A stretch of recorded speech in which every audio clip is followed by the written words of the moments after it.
was my principal when I was a student, and my teacher, most of all, Father Prashant Martha. He was my Kannada teacher. I am still scared to speak in Kannada. Uh,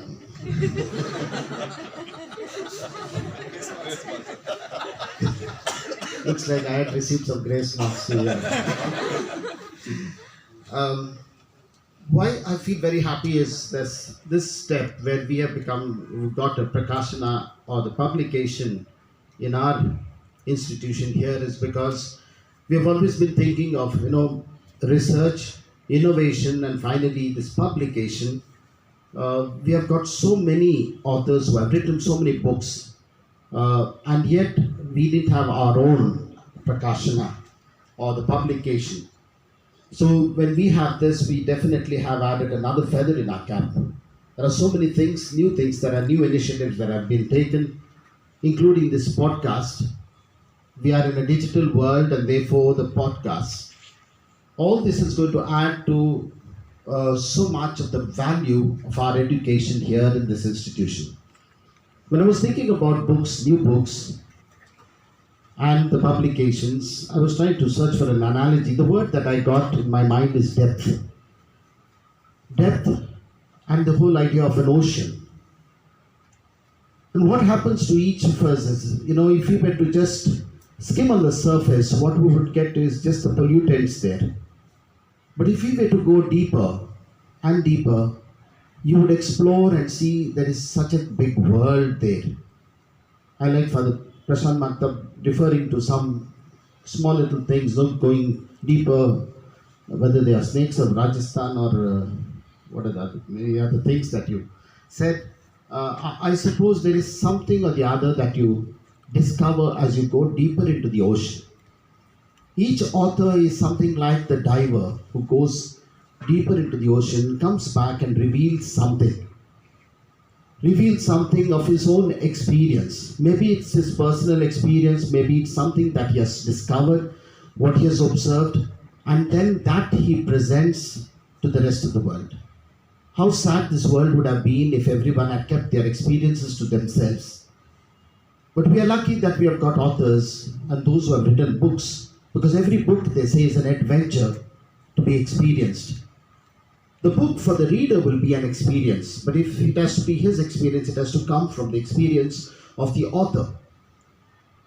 I myself have tried on several occasions, trying to write, couldn't go beyond an article. I suppose those who are writing books have to be very serious people who have that grace of patience, most of all, to sit down. They've got the grace of reflecting over the experience. It's not enough to have experiences. You need to have a reflection on it. And thirdly, you need to be creative, tremendously creative, because you've got to be original, not something where you're picked up. Now students are very fond of, pick and choose and cut and paste from here to there. But here you've got to be original.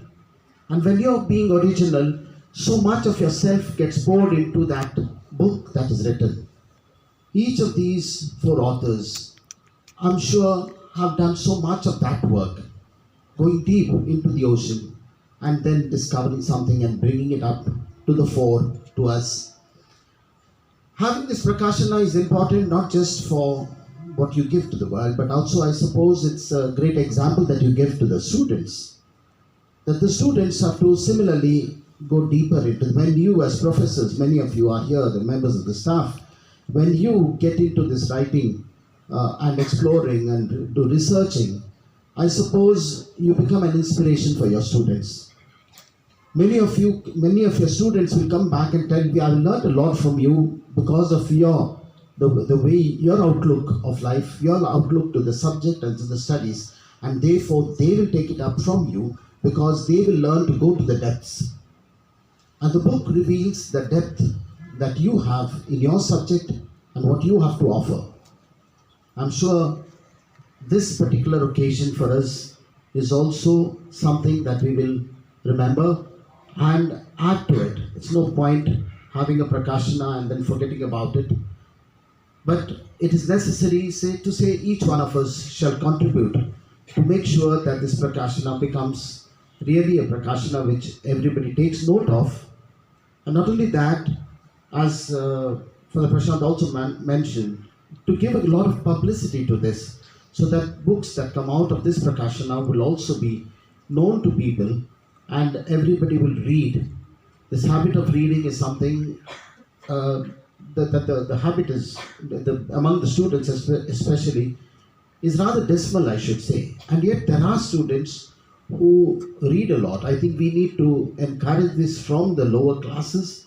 And when they come to the level of the graduation and the post graduation, I'm sure there is no other option but to read. Not just the textbooks like what Dr. Norbert has written, definitely is required for their studies, but something more than that, that they also go into this whole idea of research. Let that be an endeavor that all of us undertake and all of us are inspired with. If that would happen, this Prakashana would be a success. May God bless us all. Thank you. Aloysius College for this great venture of starting Aloysius Prakashana. An educational institution is engaged in a creative pursuit as well. It's a huge task of having a retrospection, getting engaged with the world, and also giving way for new ideas. At the same time, it is very important that we record and document it, which is not being done most of the education institutions in our country. If you look at the history of the great universities and academic institutions in the world, perhaps one good thing or one distinctive kind of identity that they do have is creating the footprints of their work, which is there for the next generation to know. If we look at great universities like Cambridge and Oxford, even now, if something is being accepted by Oxford for publication or Cambridge for publication, it means something different. And I think that 50 years or 25 years down the lane, we will be able to have this college as well, Aloysian Prakashana also on the same lines. It is my wish that it happens, because most of the universities over here have not paid enough attention, except for Kannada University, Hampi. I don't think that the other universities are pursuing it.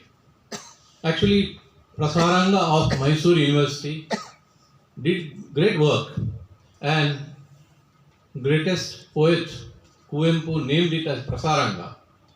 But all the universities are busy in Pracharanga, not Prasarangas. So I think that it is very important. It is a great responsibility on the education institutions as well. So therefore, it is good that Aloysius College thought on those lines, and I trust and believe that in the near future it is going to be an university, and there is a need for a universal university in the days to come, because something very challenging is there in front of all of us, especially in the area of higher education.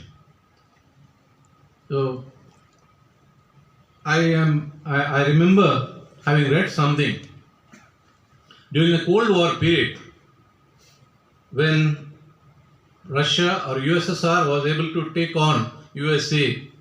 Some discussions were going on at the level of the statesmen or politicians whatsoever, how to weaken USSR. Then somebody suggested, you please study their educational system, and if we can pollute the educational system, probably we will be able to make some headway. Because if we pollute the thought process of people or generation, it is very easy for us to have control over them. I think that it is quite right. And if you look around what is happening today, it is quite right. And at the same time, there is no need to get panic or to feel offended. Always we can fight out, because the thick darkness can be, right, overcome by lighting a simple lamp. So it is always the darkness which is afraid of light, and not darkness which is afraid of, or not the light which is afraid of darkness. I still remember, it's quite delighting for me to share the days with Dr. Prashant Martha. When I joined University College afresh, he assumed the position of principalship in the St. Aloysius College, and he is also an alumni of former government college in the present University College. And I remember, and still it rings in my ears, the words, that is when he got the position of the principalship of St. Aloysius College, and the first thing that he did was, as he said, right, coming back to the University College and walking in the corridors and trying to recollect what he learned during his student days. And many have said these words. So in the mighty buildings and the huge corridors, you always feel a sense of security. And that is what he was in need of. And I was reminded of it very much when I assumed the position of principal in the college there. And I think it is quite true. So the higher education institutions are not completing just syllabus or teaching something. It is also creating a kind of space outside and within oneself. My son was a alumni of this college, but he did his only PU and not the graduation. He always remembers the St. Aloysius College and the campus, because it's a huge space, physical space outside, the mighty buildings, very unique, and that idea get reflected in your mind, and that will always influence your thought process. It is very important. But today, so in a small room of 30 by 20, you start a college, and the students never get to have the feeling of an education institutions, which is very important. So this architecture, this idea of space is very important. So therefore, education has a very broad meaning, and it is to be contextualized in the proper perspective, and that would help the students to do a self-reflection. I was talking to some of my friends. We are turning out products in the campus now, not the people, not the citizens, not the dreams for this country. And I think that something different needs to be done. So, in spite of all the challenges and limitations, I am quite happy always to come to this campus, because I am into 38th year of my service as a teacher, out of which 11 years I worked in a private college, Dawala College, Moodbidri, and I was very active in the Private College Teachers Association, AMUKT. And Aloysius College used to be the center of all the activities. People like Dr. K.V. Rao, Narari, right, and many more used to be very active.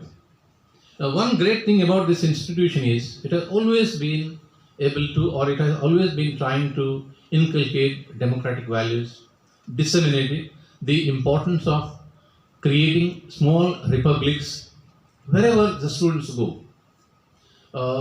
The founding father of my institution, Mr. Govinda Krishna Chettur, who went on to become principal at the age of 22 and has been one of the longest served principal of my college for 16 years, and also died quite young. He was Oxford educated, and he was the one who started the extracurricular activities which are necessary and essential for students to make better use of what they study inside the classroom. In fact, he wanted to create a mini Oxford in the place where he started his service. And recently, one of the scholars mentioned about his name because he is also a thorough scholar. So, somebody who heads the institution is not only an administrator, but he should be a person who is very good in research, very good in academics, and that is why the university college, the government college, used to have Oxford educated or the Cambridge educated as the principal. No, this is very important, and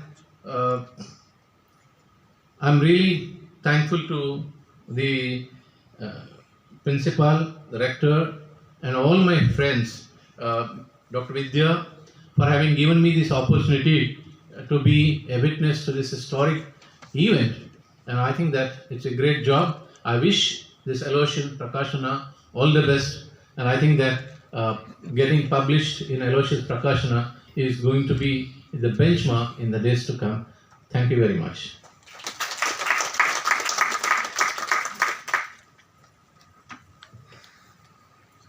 Thank you, sir. As Father Principal rightly mentioned in his welcome speech, they were the lucky batch to get a chance to listen to Father Martha. But the Father Prashant Martha. But for us, it's a very rare